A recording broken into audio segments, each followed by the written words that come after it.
الجماعت سے مراد تو وہی ہے نا کہ اسلامی حکومت ہو.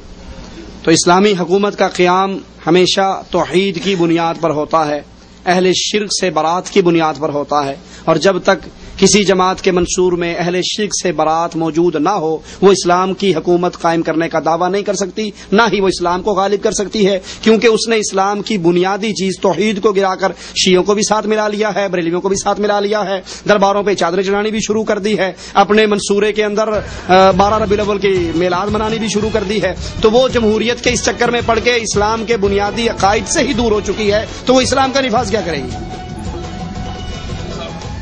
تو اسلامی حکومت کا قیام ہمیشہ توحید کی بنیاد پر ہوتا ہے، اہل شرک سے برات کی بنیاد پر ہوتا ہے، اور جب تک کسی جماعت کے منشور میں اہل شرک سے برات موجود نہ ہو وہ اسلام کی حکومت قائم کرنے کا دعویٰ نہیں کر سکتی، نہ ہی وہ اسلام کو غالب کر سکتی ہے، کیونکہ اس نے اسلام کی بنیادی چیز توحید کو گرا کر شیعوں کو بھی ساتھ ملا لیا ہے، بریلویوں کو بھی ساتھ ملا لیا ہے، درباروں پہ چادریں چڑھانی بھی شروع کر دی ہے، اپنے منصورے کے اندر 12 ربیع الاول کی میلاد منانی بھی شروع کر دی ہے. تو وہ جمہوریت کے اس چکر میں پڑ کے اسلام کے بنیادی عقائد سے ہی دور ہو چکی ہے، تو وہ اسلام کا نفاذ کیا کرے گی؟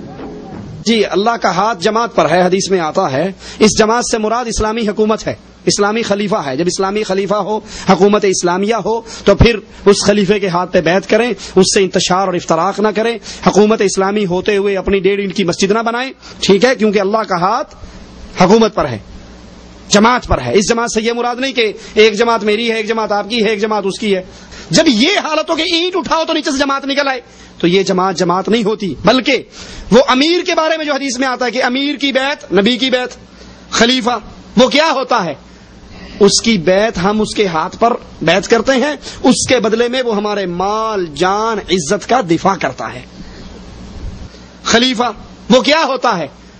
اس کی بیعت ہم اس کے ہاتھ پر بیعت کرتے ہیں، اس کے بدلے میں وہ ہمارے مال جان عزت کا دفاع کرتا ہے.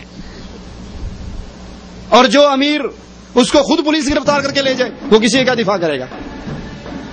اس سے 1.5 اینٹ کی عمارتیں جو ہمارے انڈیا پاکستان میں چل رہی ہے، یہ فلاں جماعت کا امیر ہے، یہ فلاں جماعت کا امیر ہے، یہ سب ڈھکوسلے ہیں، کھانے پینے کے دھندے ہیں، کوئی امیر نہیں. امیر وہی ہے جو اسلامی حکومت میں اسلامی خلیفہ ہے. تو توحید کی دعوت بنیادی دعوت ہے. جب اللہ پر ایمان اور دعوت توحید بنیادی ہے تو کبھی بھی ان دعوت توحید کو ماننے والا اسمبلیوں میں نہیں بیٹھ سکتا، جمہوریت کے اندر شامل نہیں ہو سکتا کہ یہاں درباروں سے جلوس نکالنے پڑتے ہیں. یہاں پر بندے کو قانون سازی کا حق دیا جاتا ہے جو اللہ عز و جل کا حق ہے. تو آپ کی اور ہمارے دل میں توحید کو سمجھنا، توحید کو سمجھانا، توحید کی بنیاد پر پیار و محبت کی فضا، حزب اللہ اور حزب شیطان بنانا. جو یا اللہ مدد کہے گا وہ حزب اللہ میں ہے، اور جو یا علی مدد کہے گا وہ حزب الشیطان میں ہے. حزب الشیطان حزب اللہ کا دوست نہیں بن سکتا. تو توحید کی دعوت بنیادی دعوت ہے. جب اللہ پر ایمان اور دعوت توحید بنیادی ہے تو کبھی بھی ان دعوت توحید کو ماننے والا اسمبلیوں میں نہیں بیٹھ سکتا، جمہوریت کے اندر شامل نہیں ہو سکتا کہ یہاں درباروں سے جلوس نکالنے پڑتے ہیں. یہاں پر بندے کو قانون سازی کا حق دیا جاتا ہے جو اللہ عز و جل کا حق ہے. تو آپ کی اور ہمارے دل میں توحید کو سمجھنا، توحید کو سمجھانا، توحید کی بنیاد پر پیار و محبت کی فضا، حزب اللہ اور حزب شیطان بنانا. جو یا اللہ مدد کہے گا وہ حزب اللہ میں ہے، اور جو یا علی مدد کہے گا وہ حزب الشیطان میں ہے. حزب الشیطان حزب اللہ کا دوست نہیں بن سکتا.